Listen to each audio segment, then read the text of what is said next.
Ny mofinaina isan'andro atolotry ny mpitandrina rakotina valina maoly.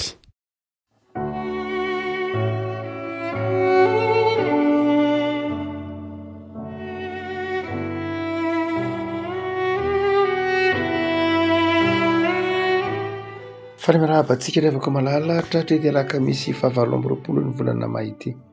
Ny mofonaina izay voalahatra ao antsika dia ny bokin'ny asan'ny apôstôly, asan'ny apôstôly toko 2, asan'ny apôstôly toko 2:1 ka hatramin'ny 4 aminaran'i Jesosy. Ary nohon tonga ny andro pentekôsta dia teo amin'ny fitoerana iray izy rehetra ary nisy feo tonga tapoka avy tany an-danitra toy ny rivotra mahery mifofofofo ka nanenika ilay tranon'ny angonany. Ary nisy lehilahy maro mitarehin'afo niseho taminy izay nizarazara ary nipetraka tamin'izy rehetra isan'olona. Ary samy feno ny fanahy masina izy rehetra ka dia niteny tamin'ny fiteny maro samihafa araka ny nampitenena ny fanahy masina azy. Ray Masino manao masinana amin'ny fahamarinana ny teninao ny fahamarinana. Amen. Fantatsika moa fa i Lioka no nanoratra ny bokin'ny asan'ny apôstôly ary mameno tsara ny filazantsara araka ny Lioka ity asan'ny apôstôly ity. Jaona raha mitantara ny fanahy masina dia asehony Jaona fa ny fanahy masina dia ilay mpampahery, ilay mpisolo vava, ilay manome fahazavan-tsaina, ilay fanahy na ilay Andriamanitra mitoetra amin'ny olona ka mahatonga ny olona mahay manavaka ny tsara sy ny ratsy, ary ilay fanahy na ilay Andriamanitra mitoetra ny olona ka mahatonga ny olona manana herim-panahy hanao ny tsara. Fa amin'ny Lioka kosa dia manana toetra manokana indray eto ny fanahy masina. Misy zavatra manokana izay asehon'ny Lioka amin'ny asan'ny apôstôly ity mampiavaka ny fanahy masina, mampiavaka ilay Andriamanitra mitoetra amin'ny olona. Dia hoy ny filazan'ny Lioka azy, ny voalohany indrindra dia oharina amin'ny rivotra mifofofofo toy ny feo tonga tapoka, izany hoe ny fanahy masina dia ny tompo efa niteny eo, amin'ny Jaona koa miteny hoe ny olona teraky ny fanahy dia tahaka ny rivotra mitsoka ozy kanefa tsy fantatrao izay alehany. Dia toy miverina amin'izay indrindra ny fitantaran'ny Lioka eto momba ny asan'ny fanahy masina. Na izany na tsy izany ary ny teny hoe fanahy amin'ny teny grika dia pneuma, izay rivotra ny dikany. Mitovy ny nazahoany pneuma nazahoana ny teny frantsay hoe pneu, izay rivotra amin'ny teny grika ny pneuma. Izany hoe ny fanahy zany dia raha ny fakany aviny dia toy ny hoe rivotra io na amin'ny rivotra mifofofofo, izay milaza fa milaza rehefa miteny hoe rivotra mifofofofo dia mifanandrifitra io amin'izay fofonaina koa rivotra manome aina. Hitantsika ny amin'ny testamenta taloha hoe roha, izay tsy inona tsy akory fa fofonaina na rivotra ihany koa. Ka eto ny fitantaran'ny Lioka ny asan'ny apôstôly zany dia ny fanahy masina dia ohariny amin'ny hoe misy rivotra mifofofofo na misy rivotra izay milaza hoe manerana naiza naiza dia misy rivotra, ahitana rivotra. Izany hoe manerana ny fanahy masina, tsy voafetra ny toerana ny fanahy masina. Ny fanahy masina dia ilay Andriamanitra manerana izao rehetra izao. Ary io hatrany am-piandohana. Hoy ny filazan'ny Jenesisy azy toko 1 manao hoe ary ny fanahin'Andriamanitra nambomba, na hoe miabarera, hoy ny filazan'ny baiboly voalohany azy, miabarera na hoe miambomba na manerana, manarona. Izay no dikany teny hoe miabarera na hoe mambomba, manarona. Toy ny milaza fa ilay fanahy masina dia hatrany am-piandohana dia manerana, izany hoe tsy voafetra ny toerana anankiray, tsy voafetra ny faritra manokana, fa ny fanahy masina dia izao manerana ny toerana rehetra. Azon'ny fanahy masina hatrehana zany, na aiza naiza misy antsika eto ambonin'ny tany dia azon'ny fanahy masina hatrehana, na aiza naiza, na roviana na roviana, na iza dia izao afaka hiasan'ny fanahin'Andriamanitra. Asehon'ny Lioka zany fa ity fanahy masina ity, na ilay Andriamanitra mitoetra amintsika dia izao manerana ny toerana rehetra, azontsika antsoina amin'ny toerana rehetra, amin'ny fotoana rehetra. Fa ny faharoa izay asehony dia manao hoe niseho toy ny lela maro mitarehin'afo izy. Mitarehina afo, tsy afo akory fa mitarehina afo. Mandrakariva moa de ataontsika hoe afo masina izy, fa lay hoe mitarehina afo na tahaky ny afo, tsy afo mandoro zany ny fanahy masina fa mitarehina afo. Inona moa? Milaza hoe hafanana zany, milaza manome hafanana. Lay Andriamanitra mitoetra amitsika dia Andriamanitra manome hafanam-po, Andriamanitra mitondra hery ety anatitsika, Andriamanitra mitondra angovo maniraka atsika hiasa. De aseho lioka zany fa ny fanahy masina toy izao tahaky ny lela maro mitarehina afo, zay voatsinjara na marina kokoa mitoetra eo ambonin'izy rehetra isan'olona. Zany hoe ny tsirairay avy de zao toy ny misy lela afo izay eo ambonin'ny olona, eo ambonin'ny mpino tsirairay avy.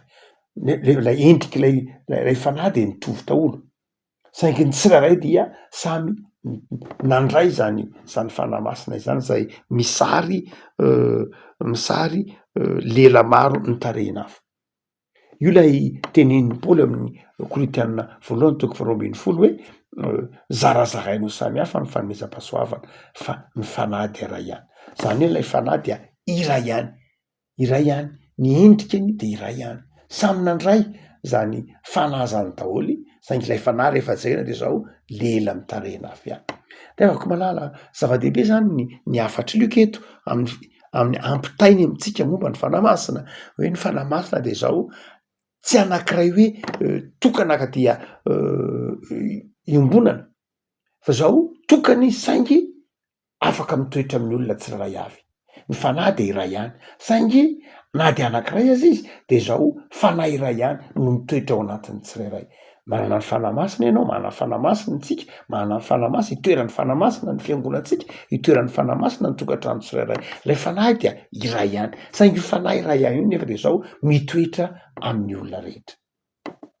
Zava-dehibe zany toe-tsaina zany satria rehefa hoe itoeran'ny fanahy iray ihany tsika rehetra de zao manjary miara-mibanjina tanjona iray, manjary miara-mibanjina finiavana iray, miara-mibanjina fikasana iray, satria fanahy iray ihany no mitoetra ao amintsika rehetra, saingy fanahy iray ihany saingy samy manana ny azy koa anefa. Zany hoe fanahy iray ihany, fanahy masina iray ihany no amintsika mianakavy. Noho zany de zao samy manana lay fanahy masina tsika, saingy fanahy masina io de zao rehefa miasa aty amitsika tsirairay avy de zao mampiasa ny fanomezam-pahasoavantsika. Samy manana ny fanomezam-pahasoavantsika zany atsika, arakaraka ny toerana misy atsika, arakaraka ny maha isika atsika, de zao fanomezam-pahasoavana iray ihany ary ampiasain'lay fanahy iray ihany. Afaka malala zava-dehibe izany sary anehoan'ny lioka ny asan'ny fanahy masina izany. Ary ny fahatelo zay mbola asehoan'ny lioka eto dia izy manao hoe ary samy feno ny fanahy masina izy rehetra, tsy hoe tapatapany ihany zany, fa rehefa miteny hoe feno ny fanahy masina de zao enika ny fanahy masina. Zany hoe rehefa mirotsaka ao anatsika ny fanahy masina de tsy tapatapany akory, sanatria ny vava hoe tapaka fanahy sanatria, fa feno ny fanahy masina. Ny dikan'izany de zao mameno ny fanahy masina, mameno tsika ny fanahy masina ka mahatonga atsika tsy mahatsiaro ho fahabangana, fa ny fanahy rehefa miasa ato anatsika de mameno ny banga ao amitsika ka mahatonga atsika afaka manao zay zavatra tian'Andriamanitra ataotsika. Tsy mahatsiaro ho banga isika, tsy mahatsiaro ho resy isika, tsy mahatsiaro ho kivy isika rehefa manana ny fanahy masina, fa lay tsy ampy ao amitsika dia fenon'ny fanahy masina. Zay nge mahatonga ny tompony tena manao hoe ny heriko de tanterahina amin'ny fahalemena, mandehany ianao am'izao herinao zao. Zany hoe ny fanahy masina no mameno atsika afahatsika manatanteraka zay zavatra tian'Andriamanitra ataotsika, na ny fanahy no mameno atsika mahatonga atsika manana fifaliana amin'ny fiainatsika isan'andro. Fa ny fahaefatra de izao koa no asehoan'ny lioka am'ty tantarany ity manao hoe ny teny tamin'ny fiteny maro samihafa. Lay fiteny ao misaotra masina de misy karazana ataontsika hoe fomba fiteny anankiroa. Ndray de nataony hoe glosolalia ary ndray de nataony hoe xenolalia. Ny glosolalia dia tsy inona tsy akory fa lay fiteny amin'ny teny tsy fantatra.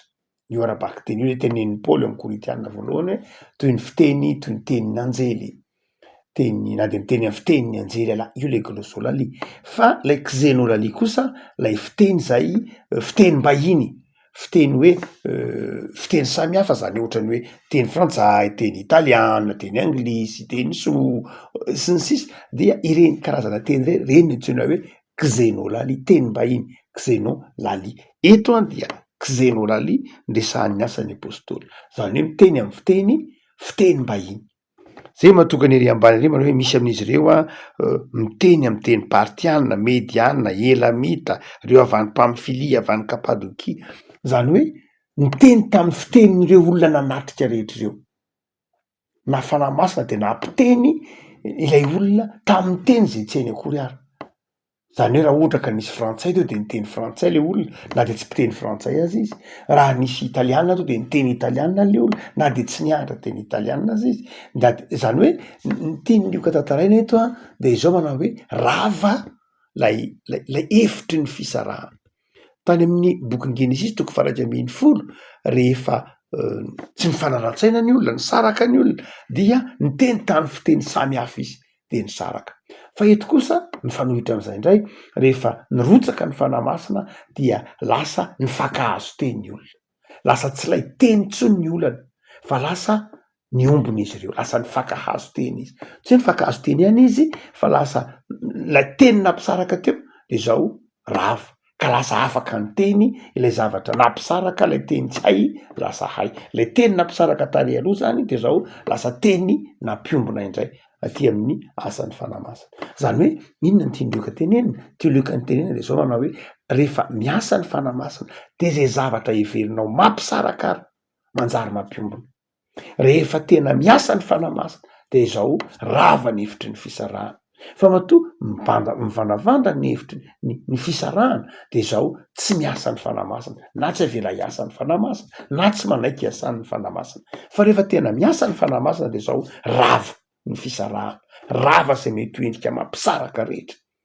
Na de zay endrika mampisaraka faratapo indrindra tak'izay nitranga tany amin'ny bokin'ny Genesis ara toko 1:10 de zao manjary miteraka fiombonana. Ny fanahy masina de zao miteraka fiombonana, miteraka fifandraisana ary miteraka fifankazahoana ampo. Ny olona tsy afaka miresaka rehefa eo ny fanahy masina de zao tonga afaka miresaka izy. Tsy misy olona zany ka mitonona samy kristiana ka miteny hoe za tsy mahay miresaka aminao na za tsy mahay mifandray aminao. Tsy tokony hipetraka zay hoe za kristiana nefany tsy te hifandray na tsy te hisokatra hoe za tsy te hifandray aminao na za tsy te hiresaka aminao na za tsy mahay mifandray aminao. Fa ny kristiana rehefa iasan'ny fanahy masina na ny mpino rehefa iasan'ny fanahy masina de zao manjary misokatra amin'ny hafa izy ary manjary manana anjara fifaliana amin'ny hafa. De izay no asehony lioka am'ty asan'ny fanahy masina ity. Mbola ato vanim-potoana amin'ny pentekosty zay afako de aza tonoina ary zavatra efatra lehibe reo manao hoe naiza ianao de zao afaka miteny aminao ny fanahy masina. Naiza misy anao de matoki fa miaraka aminao ny fanahy masina. Ary ny faharoa de zao naiza ianao, na iza ianao de mitondra aim-baovao, mitondra fiainana ho anao ny fanahy masina. Ary na iza ianao de manana anjara am'izany fanahy masina izany. Tsy manavaka na iza ny fanahy masina fa na iza na iza de afaka mandraiza ny fanahy masina izany. Raisoara ny fanahy masina fa mitondra aina vaovao ary mahatonga fiombonana sy fifankatiavana ary firaisan-tsaina ny fanahy masina. Ivavaka isika. Tompo misaotra anao zay anao ny amin'ny tantara nanomezanao nanorahinao ny fanahy masina hitoetra aminay ka manova ny toetranay tia misaraka anjary tia fiombonana, manova ny toetranay manavakavaka atsiary fa na dia maro ary zay de iray ihany. Misaotra Tompo dia ataovy miasa mahery aty anatinay ny fanahinao masina mba hiavaozanay amin'ny fiainanay isan'andro. Da io Tompo ny tontolo andronay anio, da io ny asan'ny tananay, ataovy mahita fanambinana izahay. Mamelà anay Tompo am'izay mety ho fitavozavozanay, mamelà ny herokay, mamindrafo aminay raha ohatra ka tsy hainay ny mahay mifandray, ny mahay mifamela, ny mahay mifanohana, ny mifanampy. Tsy hainay zany raha tsy tarihan'ny fanahinao masina zay, de tario zay Tompo, mba hatanteraka mandrakariva ny sitraponao, de ataovy mahavookatra amin'ny asa tsara zay amin'ity tontolo andro ity Jesoa. Amin'ny anaranao vazavaka izany, tsy hametrahanay ny fikasana tsara rehetra aty anatinay amin'ity tontolo andro ity. Amen.